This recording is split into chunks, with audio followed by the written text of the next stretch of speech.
the third binomial. Improbable fates. Destinée improbable. So we have Dr. Carole Ackermann, passion for innovation, that's driving Carole Ackermann. Having more than 20 years of leadership experience in SMEs and large concerns, she invests in startup companies and supports as non-executive board members various companies such as Allianz Suisse, BKW, BVZ Holding, and BNP Paribas in Switzerland. The build-up of business and teaching as senior lecturer at the University of St. Gallen lead her to the current engagement president of l'EHL. Bravo!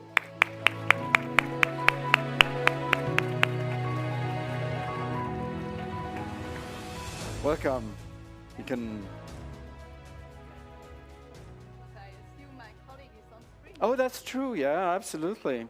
So you wanna maybe let's do that like this. Yeah. So from Zurich via Zoom. Hello. Doris, are you all right? Are you there with us? I'm very well, thank you. Gartner. Doris found a passion for stones early in her life and has over 30 years of industry experience. While selecting her gems, Doris not only takes into consideration the gemological facts alongside this, she's also enjoying describing stones on a deeper level using all our senses, seeing and feeling gems with our hearts. Besides finding her gem, match, and creating bespoke jewelry, she's also creates personalized gems for portfolio, gems as an alternative asset class and a tangible portfolio diversification. It's all about stone. How are you doing? Can you hear us? Very well, thank you. Okay, we can give an applause, please. Wonderful. Thank you. And we're going to be talking about improbable fates, a destinée improbable. Improbable fates.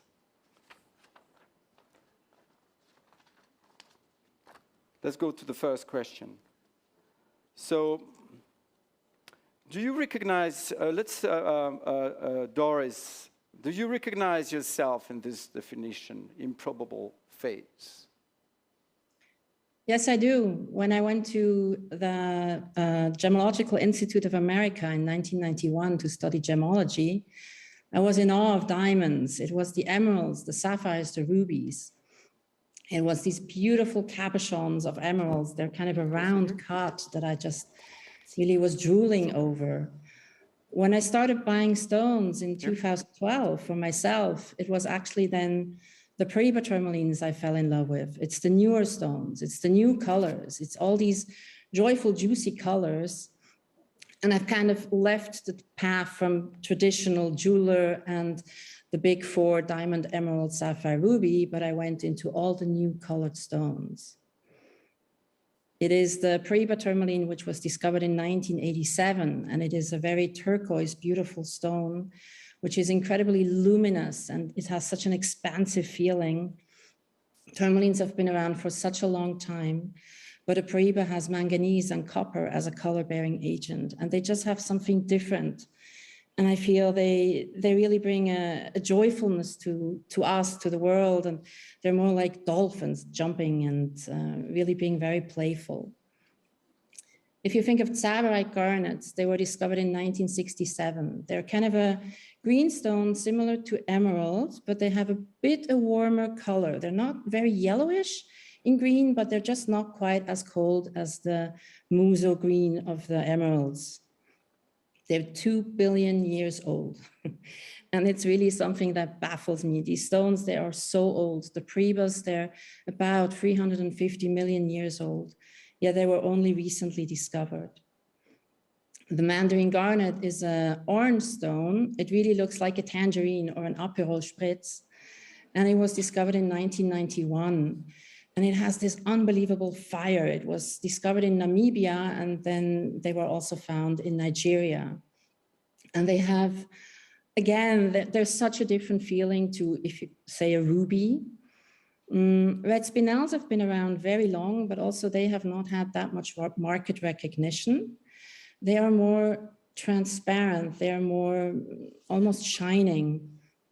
If you compare the stones, a ruby is doubly refractive. That means the light gets split up into two directions. And spinels, as well as garnets and diamonds, they are singly refractive, meaning that a ray of light entering a stone emerges again as a single ray. And the stones are just more focused, they're more brilliant. And they have more, it's really this shining. So it's these stones that I really like a lot. So I see myself kind of going from traditional jeweler to more innovative gem voice. Wonderful. Thank you. Thank you. Carole? You know, Do you want me to repeat the question? No, I know. You know, most people think their life develops by plan, but I think this is not really true.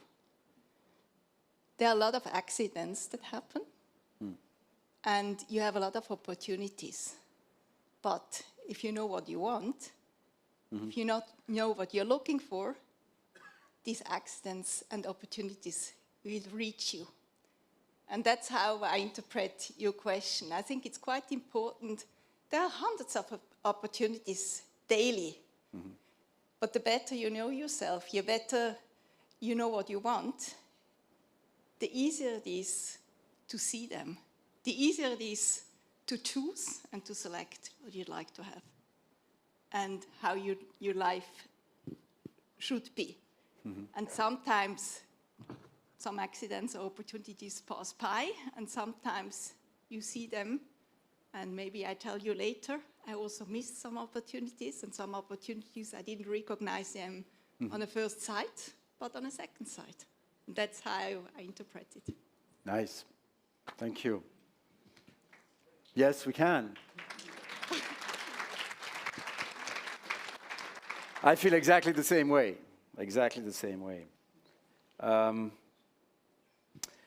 From an unlikely destiny to a passion for your job, what was the trigger? Doris, do you want to start?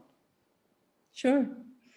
It was actually quite early on. It was when I was a kid, and I was gifted gray rock. My brothers went hiking in the mountains, and they came back with a gray rock, and it's really kind of the size of your fist. And they had cracked it open. And I was baffled by the sparkling inside. It was glimmering, it was sparkling. It wasn't crystallized, but it was just an ocean of sparkles. If you would put the two halves together again, it was just a simple gray rock. And it's actually that which ignited this passion to find what's inside a stone, what's the secret that is hidden inside the stone. And in a way, I never really stopped searching for that. I think it's something that really fascinates me a lot. So you were a child when this happened? Yes. How old were you? 5. Really? Yes. Wow. Amazing. And it changed your life. It really did. And still today, when I walk with my dogs, I kind of think, you know, Wow. what could be in that stone? And sometimes you see it, you see like this glimmer, and it's very, very beautiful. Do you remember the color of that stone? It was really just a simple gray. It's like if you would walk here in Zurich, it's just a very plain gray rock. But when you opened it, it was like moonlight. Beautiful. Very good. We can applaud also the answer. What about you? Well, you know, the job being president of EHL is just a good example how fate approaches you. I was investing in startup companies, and I was studying economics. Then I was teaching as senior lecturer in St. Gallen, and somehow I always thought, wouldn't it be nice to have a possibility to combine this? To have a surrounding where you, let's say you are intellectually challenged, you still have young people to work with, you have the startups. And then I got really out of the blue a call from somebody asking me, are you interested in working for EHL? And honestly, and that's what I come back, I saw DHL. I didn't have a clue. I never heard about DHL. Really? You know, I knew École Hôtelière de Lausanne, but DHL, the 3 letters, yes. no way. Wow. But, and I come maybe back to Miriam's point, I'm a big supporter of women. And the minute this lady asked me, would you be interested? I thought, well, me not, but maybe I have a friend who would be interested. And I said, can you send me the profile? And she sent me the profile, and I remember very well, I was reading this profile, and there was hospitality school, and I thought, I love hotels, but I have no clue about hospitality. What did I do? I sent this profile to my husband. I said, they're crazy, they're looking for somebody, but certainly we have somebody in our network who would be interested in. And he said, are you crazy? You know what this profile is about? I said, no, this is École Hôtelière de Lausanne, and that's a school, and that's what you were talking about for the last 5 years doing. Really. And that's how, let's say, improbable phase. I didn't even recognize it at first sight. And somehow, having seen what EHL means, more than just the 3 letters, I saw the opportunity. Wonderful. And it's such an amazing story. Amazing. And you see all those, young people having, walking towards their faith. And it's incredible. It must be incredible to be there. I don't know when you have been on campus last time, but it's such a wonderful school. Yeah. If you see, you can ask my colleagues, if you see how, let's say, how happy students are there and how vivid it is. I'm also teaching in St. Gallen, and I shouldn't say this, but I really love to come to EHL because it's a really nice atmosphere. Yes, it is. And whoever hasn't been there, please come and have a look. Yes, I've been there. It was great, amazing. Sustainable development, your responsibility for present and future generations. Doris? So I think I would like to start with, it's the gem business. So I think we've just finally started to be more sustainable and a bit more responsible. In 2012, I approached a bank if one could do like a Fairmind Gold Fund, and they really scoffed and said, no. And now that is actually in place. So a lot has happened in the last 10 years. We as a company, we work with recycled gold. We're in conversation with the Responsible Jewelry Council to see how we can participate there. There's women's cooperative mining diamonds in the Congo. So there's a lot that can be done, but it is really finally picking up. You say for the future, there I would also say gems for generations. I think stones are such like a calm, they're so patient. So I see a lot of sustainability and just also wealth preservation with gifting stones to the young, because they will have a lot more value once they are older. For instance, the prices of the Paribas tourmaline, they have really went from the beginning of the show in 1989 in Tucson, where they first were shown, from $250 a carat to the end of the show, $2,500 a carat. And now some of them are traded at over $200,000 a carat. So that could be a different view on looking at a sustainability. What about you? Maybe a slightly different approach. I always thought I have a problem doing things which are not sustainable. And this means not sustainable for your body, means not sustainable for your family, for your surrounding. And often when I do things, I really ask myself, when you finish, is there something left? Do you give something back? And I'm aware, I'm flying, I'm exploiting this planet, but at least I try to give something back. And that's a really hot topic also for our students. Mm-hmm. Sustainability, I think nowadays is really, we live here and we consume, but ideally we don't consume more than what we can give back. And I've just been last week or 2 weeks ago in Africa, in Tanzania. Arriving there by plane, the first thing they tell you, it's forbidden to take any plastics into Tanzania. And you got a fine of $1,000, which is a lot. Really? And we moved then to the Serengetis, and there is no plastic on any floor, on any land, anywhere. And it just shows it's possible. Yeah. And it's the guides who pick it up. It's a different kind of tourism. But I think sustainability, if each and everyone thinks about what do I take, what do I consume, and what do I give back, and if there is a balance, I hope we still keep a lot of places where the paradise stays. And I would wish, at least I have a lot of hope with our future generation, because that's a topic they care about. Yeah, absolutely. We're very much aware of it, I feel. I think Rwanda is the same. There is no plastic there because there is like a regulation. Apparently, I don't know. Have you been to Rwanda, Doris? No, I've not For been. the stones. But anyway, so that's what I've been told, that was the same thing there. I was in Senegal like 2 weeks ago. Senegal. Coupe d'Afrique. Won the African Cup. So it's like really something very important for that country. But yes, and I saw the plastic, and I was every time I tell myself we should, it's like we should do something about it. Plastic is everywhere. Anyway, you're right. Next question. What is your what is your daily? So let's start with you. So we break the pattern. Carol, what is your daily source of inspiration? I know the question was for Doris, but I'm asking you the same question. No, that doesn't. I like learning.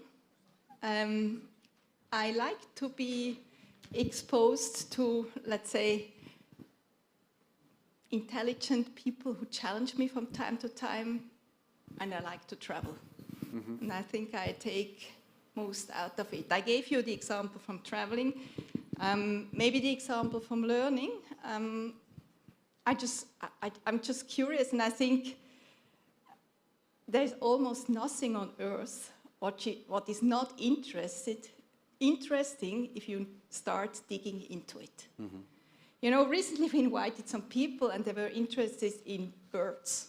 And honestly, I mean, that's not something ornithology. It's not something I want. And we were talking 4 hours about birds. And if you would have told me before that you're going to have people at home and they talk 4 hours about birds, I would have thought it's impossible. It was such an interesting discussion. And I think to learn, if you expose yourself, and I'm fortunate enough to have the surrounding, it's just great. And I try to combine it. For example, when I was appointed at BKW, which is an energy company, there are a lot of online courses where you learn about sustainable energy. Or when I was working in China, I started learning Chinese and Chinese culture. These are things I take a lot of energy out. Besides people who challenge me, and I have a surrounding who is also very critical, and I love it because that keeps me going. Sometimes I also like somebody just telling me you do fine, but I love to be challenged. Wonderful. Doris? I think it's really life. I love stones, I love colors. It's really all these color nuances that fascinate me. If you look at a green stone, it can be an emerald, a tourmaline, Mandarin Garnet, and then all the nuances. And sometimes I hear a piece of music and I think, what stone could that be? Or I walk through the forest and colors remind me of the stones. And I love seeing life in stones. It's if you look into the sky and you see these, like an inclusion, it's clouds and they look like a fingerprint. It's the same as a fingerprint inclusion in a sapphire. If you look at hollow tubes in a tourmaline, it reminds me of seagrass in the ocean. Sometimes I feel looking into tourmalines with all their inclusions, it's like you see the fish in the water. And I think it's really finding these analogies that inspires me so much. And imagine you have two similar green stones, but they're a different material. Like one is a tsavorite, one's a tourmaline, but the green would be quite similar. And it's, if you imagine music, it's as if you hear the same tune on a cello or on a piano. It just evokes a different sensation. It just has a different resonance. And if you imagine listening to the same tune, but for instance, on different pianos, again, you find all these nuances. And it's that which I really, really love figuring out and trying to describe stones that way as well. Wonderful. So we have like very little, we have like 1 minute and 30 seconds left. Doris, do you have a question for Carol? Yes, it's kind of, how do you ignite this spark? How do you ignite this spark of passion kind of for your students, for people around you, that they live and work from the heart? How do you empower them? I'll make it very short. You know, the rector of ETH recently said it's the 3 E's. First, you're clear about empathy and emotions. I mean, you have to understand your opposite. Yes. Then you have to show enthusiasm. For students, they just love stories. Yes. They love any business stories. So I agree with you. And then I think to set expectations. Expectations. And the combination of the 3, I think most people working with me, if they see the enthusiasm, if they know I really can put myself in the other person, and I let them know what I expect, at least the students give me nice feedback. Yeah, I mean, it's great. I totally agree with you. It goes exactly the same with the business that I'm in, with making movies. Doris? No, it's my turn sorry, to ask Carol, what's the question yes. you're asking? Sorry. Well, my question was there a turning point in your life which made you change, or was your life pretty continuous? It's very round. No, it really wasn't continuous, but I kind of would like to compare it with the journey of a gem. It forms deep in the ground, and then it comes out as a crystal, and then you start faceting it. Ebushira means you give it its raw shape, and then more and more facets come. Sometimes it gets a crack, then you recut it or repolish it. And I think for me, it was really to find the courage to kind of really be me, to open up and to combine my intuitive side with my business sense. So it was really to kind of just be and to shine. It's kind of really let the gems shine. Wonderful. Thank you very much. Merci, Carol. Thank you very much. Thank you very much. Thank you. Careful, you.